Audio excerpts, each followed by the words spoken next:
Salut tout le monde, c'est Bartholomew Patrick. Alors on se retrouve aujourd'hui pour une nouvelle vidéo review figurine issue de la collection Hachette, dont le numéro 69 vient de sortir hier. Donc je vais vous présenter la figurine de Sabo dans un instant, que vous pouvez apercevoir là. Voilà, bon, il fait pas trop de focus mais c'est pas grave, je vous la présenterai tout à l'heure plus en détail. Mais tout de suite on va parler un petit peu du fascicule que vous pouvez voir actuellement. Et donc c'est parti pour cette review figurine de Sabo numéro 69 issue de la collection Hachette. Allez, on y va. Donc comme d'habitude, la collection officielle One Piece. Donc Sabo l'enfant révolté. Donc là on a bien le numéro 69. Donc là on a une photo du personnage. Donc là, comme d'habitude, nous avons le logo de la Toei Animation. Donc dans ce numéro, nous avons quoi? La figurine de Sabo plus le poster. Et donc là, tout en bas, nous avons le logo de Hachette. Donc on va faire la présentation de ce fascicule. Donc traditionnellement, on a tous ceux qui ont participé à l'élaboration du fascicule et de la figurine. Et vous avez tous les numéros de téléphone pour savoir si vous pouvez appeler pour les abonnements et tout ça. Donc bon, ça c'est un peu du classique. Donc là, One Piece, sommaire numéro 69, la figurine Sabo, le poster Sabo Power et le personnage Sabo. Et là nous avons les traditionnels Mugiwara version Flavor Bar comme d'habitude. Donc on va faire la présentation de la figurine de Sabo. Ayant fui la noblesse à laquelle il appartenait, Sabo n'a qu'un désir, être libre. Il porte un haut de forme noir sur lequel trônent d'étranges lunettes bleues. Sabo a le regard fier et son large sourire montre qu'il lui manque une dent. Une main tenant son fameux tuyau et l'autre sur la hanche, il est prêt à en découdre. Sa veste bleue queue de pie et son foulard blanc sont des vêtements typiques d'un noble. Donc là nous avons... Ah attendez, il y a encore du texte de l'autre côté. Son bermuda bleu clair est maintenu par une ceinture à la boucle fleurie. Donc il reprend le logo de la famille noble à laquelle il appartient. Des bottes noires complètent sa tenue. Donc là on va passer donc enfin à sa fiche d'identité. Donc son nom c'est Sabo, sa fonction noble voleur, âge 10 ans, équipage l'équipage ASL pour Ace, Sabo et Luffy. Donc ça c'est pour la fiche d'identité du personnage. Donc là on a le poster, donc franchement il est bien dynamique avec son bâton et son tuyau là, ça fait bien badass franchement. Pas mal du tout, ouais, avec l'effet de couleur là derrière comme ça donne un dynamisme assez important, donc ouais, pas mal. Dommage qu'il soit tout seul et qu'il n'y a pas les deux autres avec lui, Ace et Luffy, avec le Mont Corvo derrière, ça aurait été pas mal aussi, mais bon, là c'est assez simple finalement, mais c'est pas mal quand même. Il y a quand même un dynamisme dans ce poster. Donc on va passer à la suite et on va présenter le personnage, si tant est qu'on ne le connaissait pas encore.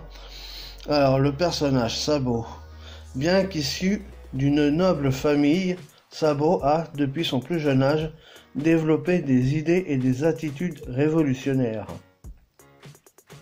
Malgré son rang, il n'a jamais supporté l'injustice et s'est toujours fait une joie d'aller à l'encontre de l'éducation et du chemin que son père souhaitait qu'il prenne.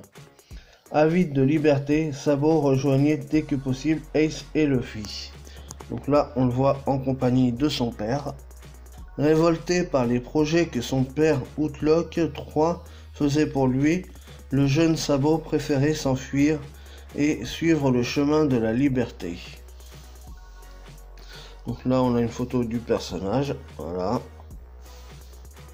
Des origines nobles. Originaire de la petite noblesse et fils de parents dont le but était de se hisser au plus haut de l'échelle sociale, Sabo avait un destin tout tracé. Son père, Outlook III, avait planifié sa vie dans le seul et unique but d'élever sa famille à un niveau de noblesse supérieur. Il avait notamment prévu de marier Sabot à une princesse. Comme la plupart des nobles, Outlock III considérait les hommes de la rue comme des moins que rien.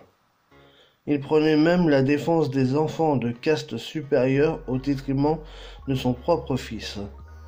Mais Sabot ne voyait pas les choses de cette façon et, contrarié par les agissements de son père, il décida de s'enfuir et de mener une vie qui lui conviendrait mieux. C'est ainsi qu'il s'installa dans le Grey Terminal et tenta de devenir un vrai enfant des rues. Donc là on le voit avec Luffy. L'amitié qui lia bientôt Luffy, Sabot et Ace était de celles qui ne se démentent jamais. Donc là on les voit tous les trois, les garnements. Donc Ace, Luffy et Sabot. L'équipage ASL au grand complet. Rêve d'aventure. Quelque temps plus tard, il rencontra Ace avec lequel il se lia d'amitié. Tous deux commencèrent à amasser un butin. Leur rêve était d'acheter un bateau pirate pour pouvoir prendre les mers lorsqu'ils seraient en âge de le faire. Luffy fera leur connaissance un peu plus tard et les trois compères feront les 400 coups. Ils essaieront même de s'en prendre à Blue Jam et ses pirates. Sabot sera recueilli pendant un temps par la famille d'Adan et l'amitié entre les trois garçons ne fera que grandir. Ils décideront alors de sceller leur fraternité autour d'une coupe de saké et deviendront de véritables frères de cœur. Et c'est ainsi que naquit l'équipage ASL de cette volonté commune de devenir de grands pirates. Sabot souhaitait découvrir le monde et raconter ses aventures ainsi que celles de ses frères. Mais contraint de retourner dans sa famille, il découvrait que son père avait adopté un petit garçon, Stelly, pour le remplacer. Ce dernier lui apprit que le Grey Terminal allait être incendié. Sabot s'enfuit donc de nouveau pour avertir les habitants. Il croisa alors le chemin de Monkey D. Dragon et lui confia qu'il avait honte d'être un noble. Peu de temps après cet incident, Sabot décida de prendre les mers et croisa malheureusement le chemin du dragon céleste Saint-Jalmac. Celui-ci coula sans scrupule la petite embarcation du jeune garçon. On sait tous qu'il n'est pas mort, puisque, en fait, à ce moment-là, justement, Monkey D. Dragon le recueillit, et donc on sait que maintenant il est devenu révolutionnaire dans l'armée de Dragon. Donc là, on a encore les trois gardements, l'arbre de Sabot, Ace et Luffy, un repère à la vue imprenable. Le Grey Terminal. Situé dans la région de l'île de Down, le Grey Terminal est une sorte de bidonville où se réunissent reclus, bandits et autres laissés pour compte. C'est un lieu insalubre où les crimes sont légion, la loi du plus fort y règne. C'est sur un arbre situé dans la forêt non loin de là que Luffy, Ace et Sabot avaient établi leur repère et entassé leur butin. Les nobles du royaume de Goa, désireux d'éradiquer cette zone avant l'arrivée de Saint-Jalmac, ordonnèrent aux pirates Blue Jam de mettre le feu au Grey Terminal. Mais grâce à l'intervention de Sabot et de Monkey D. Dragon, ces résidents furent sauvés d'une mort certaine. Donc ça c'était pour la présentation du personnage. Et donc d'ici 15 jours, dans le prochain numéro, nous aurons Jeverly Bonnie. Donc ça sera le numéro 70. Voilà, Bonnie la gloutonne. Donc il y aura la figurine plus le poster comme d'habitude. Donc voilà un aperçu de la figurine. Alors ouais, le visage a l'air un peu bizarre. À voir. Sinon le reste a l'air pas mal. Voilà. Donc figurine de 8 cm et demi environ, photo non contractuelle, pour la modique somme de 9,99 € chez ton marchand de journaux. Donc voilà, on va refaire un petit focus sur la figurine, parce qu'on a l'impression qu'elle est en train de pleurer là à ce moment-là, donc bizarre. À voir, franchement à voir. Mais sinon le reste du corps a l'air pas mal du tout. Donc ça c'était pour le fascicule, et donc on se retrouve dans un instant pour la présentation et la review plus en détail de la figurine de Sabot dont vous pouvez voir actuellement un aperçu. Allez, on y va.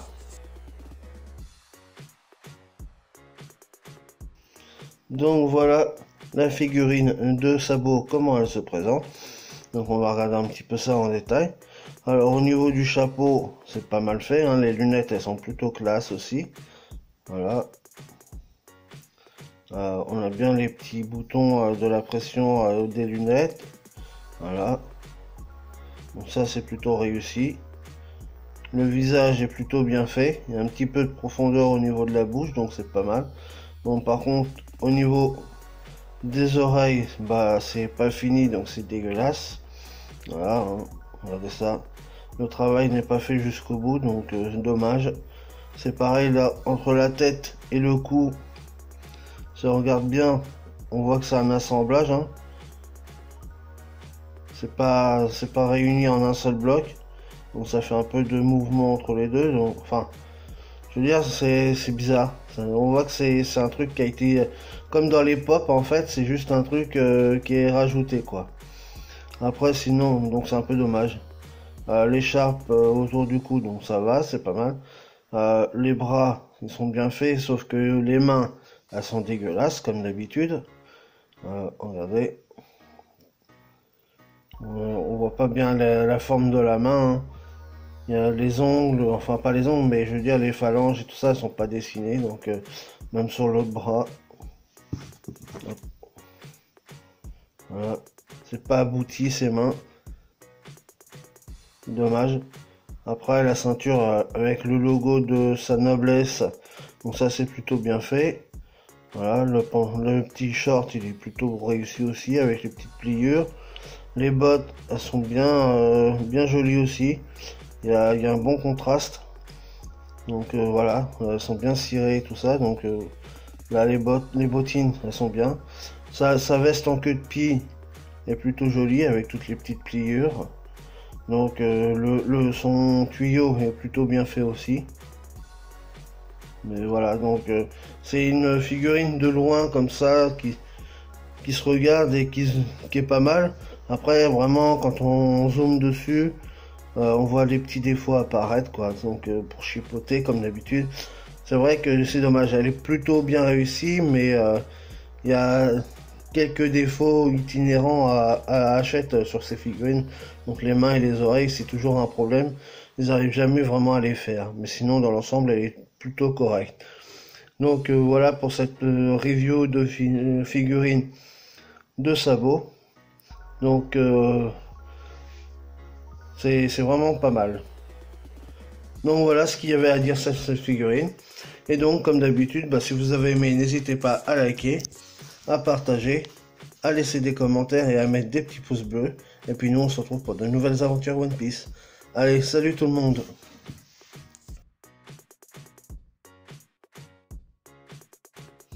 Donc voilà un petit bonus pour cette vidéo review figurine de Sabot. Donc la semaine dernière ou il y a 15 jours quand je vous avais fait la review figurine de Dragon, donc le numéro 68, j'avais laissé en commentaire épinglé une petite liste de prochaines figurines que je pensais qu'il pourrait y avoir pour les derniers numéros, parce que là on arrive au numéro 70, donc avec Jeverly Bonnie que j'avais mis dans cette liste d'ailleurs, soit dit en passant.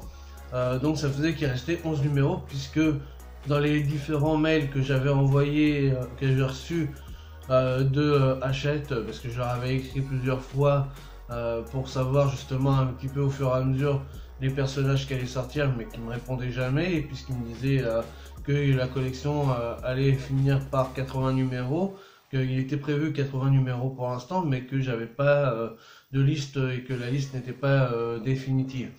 Donc a priori il reste 80, enfin il y a 80 numéros. Donc ce qui fait que là, comme on arrive au 70, il restera 10 numéros ensuite.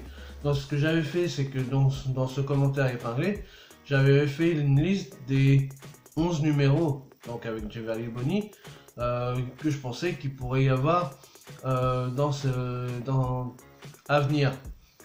Donc du coup, je vais vous redonner cette petite liste comme ça. Et je vais vous donner aussi la liste des personnages que effectivement il pourrait y avoir aussi en plus de celle-là, si tant est que la collection continue un peu plus loin du numéro 80. Parce que bon, pour l'instant c'est sûr 80 numéros, mais peut-être que si les résultats des ventes de la collection sont bons, Hachette pourrait décider justement de prolonger cette collection. Donc ça reste à voir. Pour l'instant, j'ai pas d'informations, je peux pas vous en dire plus là-dessus. Donc toujours est-il que j'ai renoté sur un petit bout de papier juste là le nom de ce que j'avais prévu. Sinon vous pourrez le revoir, hein, c'est dans le commentaire épinglé que j'avais fait sur la vidéo de Monkey D. Dragon pour la review figurine il y a une dizaine de jours. Donc j'avais pronostiqué pour ces 11 dernières figurines. Donc je pensais qu'il y aurait Marco, puisque alors pour ceux qui se demandent, Marco c'est tout simplement parce que dans le premier fascicule, quand il y avait le premier numéro avec Luffy, après les 2 ans, on avait un droit à un fascicule. Je l'ai pas là avec moi parce que je l'ai laissé dans la pièce à côté, mais on avait un fascicule où il y avait les personnages qui allaient apparaître, mais sans un visuel de figurine, mais il y avait l'équipage de Barbe Blanche, et donc il y avait Barbe Blanche, Ace et Marco. Donc c'est pour ça que je pense que Marco, il y a de fortes chances qu'il y soit. Ensuite j'avais marqué X-Drake, Eustace Kid avant Ellipse, puisqu'on a eu le droit à la figurine après Ellipse, donc je pense qu'on pourrait avoir celle d'avant Ellipse, hein, comme ils ont fait avec Trafalgar Law, puisqu'on a eu les 2 versions avant et après Ellipse. Ensuite on pourrait avoir Nami enfant, on avait eu quelques Mugiwara déjà enfant, on a eu Zoro, Luffy, donc on pourrait avoir Nami, pourquoi pas. On pourrait avoir aussi Sanji enfant. J'ai marqué qu'on pourrait avoir Nicole Olvia, la mère de Robin, puisqu'on a eu Robin enfant, donc ça serait logique qu'on ait sa mère en même temps, pourquoi pas. Je pense qu'on aurait Killer, puisqu'on a déjà Eustace Kid, donc on pourrait avoir Killer avec lui, puisque c'est son second et qu'il fait partie des 11 Supernova, donc c'était décidé qu'il y aurait les 11 Supernova, mais puisque dans les figurines dites normales, comme entre guillemets, hein, comme celle que j'ai derrière moi là dans les bandes Presto, Bandai et tout ça, il y a certains personnages des Supernova qui n'existent pas. Il y a eu il y a eu des figurines qui ont été faites mais qui n'ont jamais été mises en vente. Par exemple il y a eu comme Captain BG par exemple qui a été créé, ou même Scratchman Apo. Il y a eu des figurines 0, mais sous forme de prototype seulement. Elles n'ont jamais été au bout de la production. Donc voilà, donc ces figurines là, je pense qu'on les aura jamais dans les versions Hachette, je pense pas. Donc justement, j'en étais à Killer. Je pense qu'après on aura Koala. Alors évidemment, je vous les donne dans un ordre comme ça, hein, c'est pas forcément le bon ordre. Hein. Donc j'avais dit Jeverly Bonnie, qui s'avère être exact puisqu'on l'aura la semaine prochaine, dans 15 jours. J'avais mis U Rouge et Basil Hawkins, donc c'est les Supernova dont on est sûr qu'il pourrait y avoir une figurine puisqu'elles existent dans ces versions Bandai et Band Presto. Donc voilà, donc comme c'est des versions Bandai ou Band Presto qui existent, donc je pense que voilà, avec les Bandai comme les Stealing par exemple, où on voit que Hachette s'inspire beaucoup de ces figurines là, donc je pense qu'il y a moyen que ces figurines puissent se retrouver dans la collection Hachette. Donc après, sinon, dans tous les personnages qu'on aurait pu avoir, j'avais marqué qu'on aurait pu avoir donc les autres Mugiwara en version enfant, comme Brooke, Frankie, Chopper ou Sop. On aurait pu avoir aussi Belle-Mère, on aurait pu avoir Nojiko, dans la sœur adoptive de Nami, donc dans sa version enfant et sa version adulte. Hein. On aurait pu avoir Sadie, on aurait pu avoir Diamond Joss, Vista, Ben Beckman, Yasop, Bellamy, Odie Jones, Dalton, Momonosuke, Shuga, Shirahoshi, Rebecca dans sa version enfant et adulte, Corazon, donc Quirote Rocinante, donc le frère de Doflamingo. On aurait pu avoir Khalifa du CP9, Cavendish, on aurait pu avoir Violette aussi, Kalou, ça aurait été bien d'avoir des animaux aussi, Rob Lucci justement dans sa version Panthère, on aurait pu avoir Kaku du CP9, la version de Luffy en Nightmare Luffy, on aurait pu avoir Luffy aussi en Gear 4 Boonman, pourquoi pas, Wiper, on aurait pu avoir Shiryu de la pluie, Shiki, Bipu, Django, Victoria Sintry, donc dans Thriller Bark, hein, celle qui fait la blonde, hein, pour ceux qui se rappellent, On aurait pu avoir Baby 5, Kyros mais dans sa version soldat joué, Polly, Ryuma, Kobe et Hermep, Anihabal, Sengoku dans sa version Bouddha, Inuarashi, Nekomamushi et la version la famille Vinsmoke, donc Raiju, Ichiji, Niji, Yonji, et forcément Sanji on l'a déjà, mais Sanji version Vinsmoke ça aurait été pas mal aussi. Donc voilà, on aurait pu avoir tout ça. Après on peut avoir aussi des Mugiwara dans divers arcs par exemple aussi, ça aurait été pas mal du tout. Donc il y a vraiment beaucoup de figurines qui auraient pu être faites. Ça c'est une liste non exhaustive évidemment, puisque bon il y a tellement de personnages, sans compter les personnages des films comme Ain par exemple. Donc voilà, il y a en haut Tesoro dans One Piece Gold. Donc voilà, donc ça veut dire qu'il y a quand même un large choix de personnages à faire. J'ai oublié Konis par exemple aussi, qui existe en Stealing. Donc ça veut dire qu'il y a vraiment énormément de figurines qui peuvent être faites. C'est dommage que ça puisse s'arrêter qu'à 80 numéros. Donc l'avenir nous le dira si ça se poursuit et si toutes ces figurines figureront dans la collection. Maintenant on verra bien. Et sinon dites-moi vous dans les commentaires vos pronostics. Je réépinglerai cette liste justement dans les commentaires, et puis vous marquerez vous ce que vous en pensez. Donc voilà, on fera un petit jeu comme ça et puis on verra. Juste, il n'y a rien à gagner, je vous rassure tout de suite, hein, j'ai pas les moyens de vous offrir quelque chose malheureusement. Donc c'est juste pour jouer comme ça, pour le fun quoi. Donc voilà, ainsi s'achève cette vidéo donc avec la première partie de la review figurine de Sabo et ce petit bonus que j'avais envie de vous partager. Donc comme d'habitude, si vous avez aimé, n'hésitez pas à liker, partager, laisser des commentaires et mettre des petits pouces bleus parce que ça fait toujours plaisir. Et nous, on se retrouve comme d'habitude pour de nouvelles aventures One Piece. Allez, salut tout le monde!